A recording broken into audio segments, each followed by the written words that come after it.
Señores, después de la denuncia hecha por el doctor Pedro Ureña y el conjunto de amigos y familiares que lo acompañaron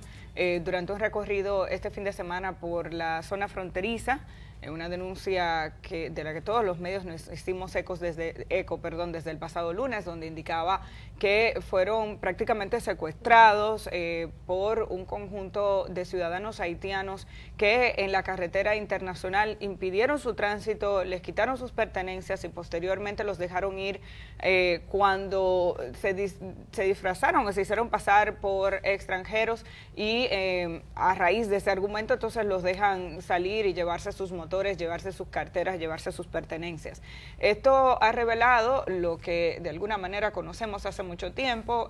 no solamente la porosidad que tiene nuestra frontera con Haití, sino también el alto nivel de vulnerabilidad que hay en esta zona y falta de control y de voluntad de las mismas autoridades que están en la zona. Luego de que el mismo médico y los videos que han circulado a través de las redes sociales muestran que había por lo menos 2 agentes militares de nuestro país ahí y que no reaccionaban. Muchos han dicho, bueno, ¿y qué pueden hacer 2 personas frente a una turba de individuos que tenían machetes, que tenían armas blancas? Probablemente 2 personas no iban a poder repeler cualquier tipo de acción y de agresión de esa turba, eso hay que reconocerlo. Ahora, lo que llama la atención es que no hayan pedido refuerzos, que no haya habido comunicación, que no se haya acercado una cantidad de militares relevante como para poder incluso controlar. Eso demuestra que ahí puede ocurrir cualquier cosa y que situaciones como esta pueden ocurrir de manera frecuente sin que las autoridades en realidad puedan desempeñar un rol adecuado. Pues a raíz de todo esto, lo habíamos anunciado, se envió una comisión del Ejército Nacional y de la Armada Dominicana, está encabezada por el director general del Ejército, Estanislao Gonel Regalado, el jefe del G2, el general de brigada Alexis Ramón y el inspector también del Ejército, Francisco Félix, así como otros altos militares. Muchos rangos había ayer en la frontera, mucha gente con mucho nivel, por lo menos en los ramitos y las cosas que tienen los militares. Vamos a ver cuál es la consecuencia de que se envíe esa comisión allí. Insistimos en que la situación que vimos en la frontera revela que hay mucha falta de voluntad, incluso de los militares que están en la zona, que aparentemente no comprenden el impacto y las consecuencias que puede tener el no controlar la situación que ocurre en esa línea fronteriza. Eso también ha destapado otra vez los discursos incendiarios de aquellos que entienden que es poner una pared la solución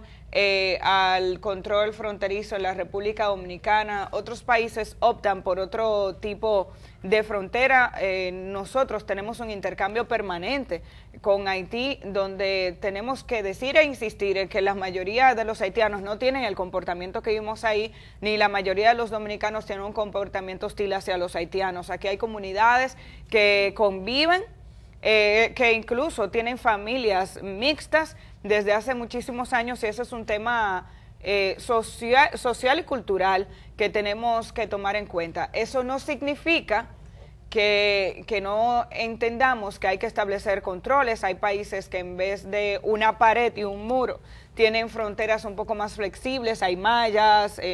ciclónicas que plantean una división física en las zonas donde tal vez hay menos control, aumentan la vigilancia y hay también un mayor nivel de respeto a los ciudadanos de los países limítrofes, como para que se comprenda que tanto las autoridades haitianas deben ser respetadas por los dominicanos como las dominicanas por los haitianos. Lo que también hay que decir que lo que resulta en las irregularidades en la frontera, sobre todo en el cruce de la frontera de manera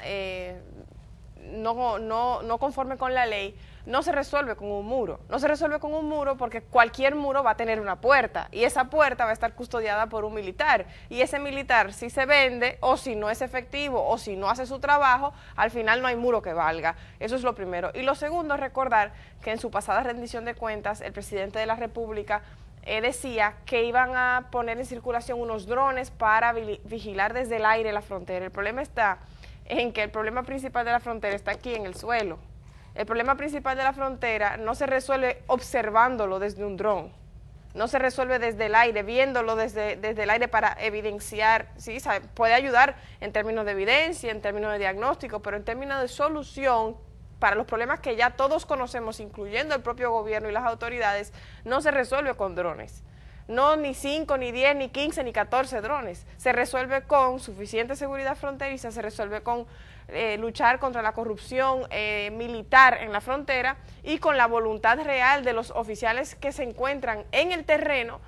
de tomar medidas al respecto. Porque una de las cosas que más alarmó a la gente cuando oímos la historia de los médicos que resultaron secuestrados en esa zona fronteriza fue precisamente que pidieron auxilio a las autoridades dominicanas que se encontraban en el lugar y dijeron no podemos hacer nada. Esa parte también es quizás la que preocupa más. Y además hay que decir que por más que todos enarbolemos la bandera del respeto a los derechos humanos, tenemos que reconocer que lo que ocurrió allí es inaceptable, que hay que intentar incluso identificar a los individuos que incurrieron en esta práctica violenta, que secuestraron, eso es un delito, secuestrar a la gente en la manera en que lo hicieron, no solamente a estas 7 personas que andaban en motocicletas, ellos mismos hablan de un conjunto de dominicanos que se transportaban en vehículos de 4 ruedas y que estaban allí detenidos por la misma turba. Es inaceptable que una situación que ocurra en el norte de la frontera porque se detenga, supuestamente porque se detuvo a una motocicleta sin papeles en la comunidad de Dajabón, entonces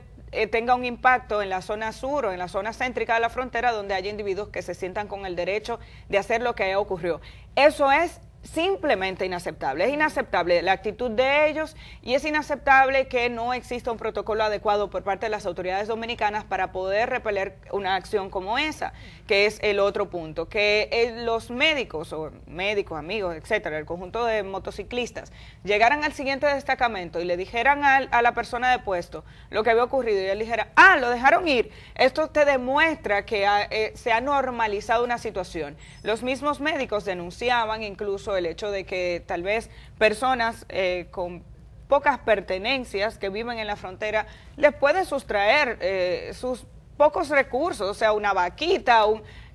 a una gente que va pasando con una compra de lo que sea, claro, se lo pueden quitar porque evidentemente ese grupo se siente con el poder para hacerlo. Ayer fue notable el aumento de la vigilancia militar, incluso en motocicletas, la situación estaba más calmada, según informes de la frontera y de varios reportes de la frontera, incluso oficiales con asiento en Valverde y en Dajabón fueron desplegados por la zona hasta Restauración como una forma de aumentar la vigilancia. Lo que esto no puede ser es una práctica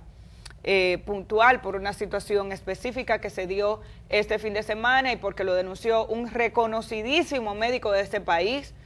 que además vio en peligro su vida, él y sus amigos, porque la actitud que tenían esas personas era para agredir a cualquiera. Este incremento de la vigilancia debe ser permanente y aquí se anunció un incremento del presupuesto y una inversión importante para trabajar en la frontera que no solo incluía drones, es que se llevó a los periodistas para ver el despliegue militar que iba a haber en la zona fronteriza y esta situación que vimos en la carretera internacional demuestra que no está siendo efectivo ese plan. Así que